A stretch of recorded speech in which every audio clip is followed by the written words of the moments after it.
Hong Kong is taking its crackdown on tobacco one step further.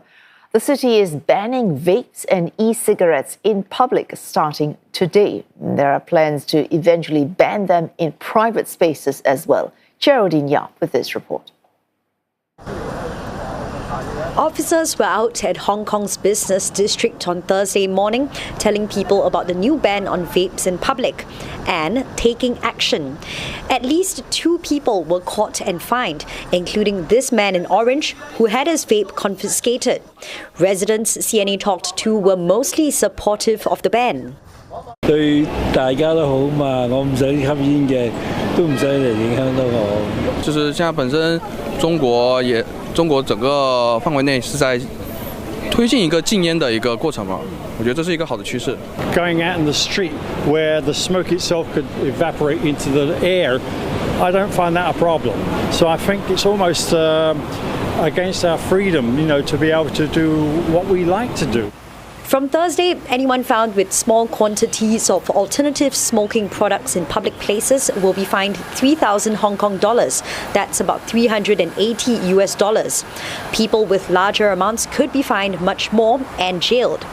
Hong Kong's smoking rate dropped to a record low of 8.5% last year, and less than 1% of people above 15 vape. But officials say the goal is a completely smoke-free Hong Kong.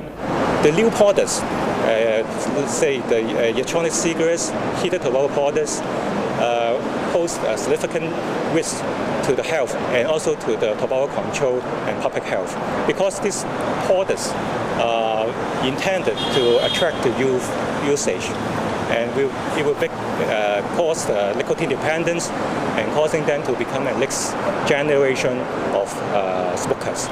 The vape ban applies to everyone, tourists included. Posters are up around the city and announcements are made on incoming flights. The new rules set the stage for an eventual ban on vaping in private spaces as well, although no timeline has been announced. This comes 4 years after selling and importing of vapes was first banned in Hong Kong in 2022. Still, people have been able to buy their vapes on the internet. Before the implementation of the complete ban, if someone vapes on the street, it's not against the law.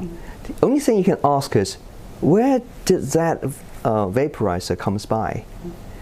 Someone can just say, oh, it's my stock 5 years ago. But now if I see someone vaping, then it is already against the law. It doesn't matter whether it is bought 4 years ago or yesterday. So it helps in curbing kind of a black market, because even if you buy it, you cannot use it publicly. There are critics. Some say the vape ban could force users back to cigarettes.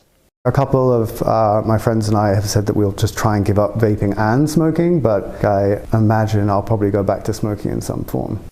The Hong Kong Council on Smoking and Health does not agree.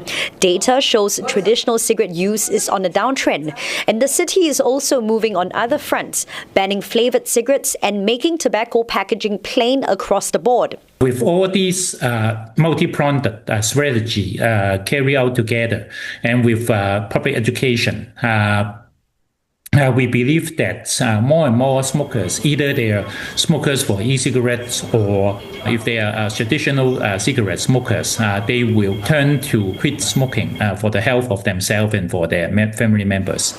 A survey this month showed that just over half of alternative tobacco users said they will continue vaping in private. 35% plan to go back to smoking cigarettes, and 10% said they'll consider quitting altogether. Geraldine Yap, CNA, Hong Kong.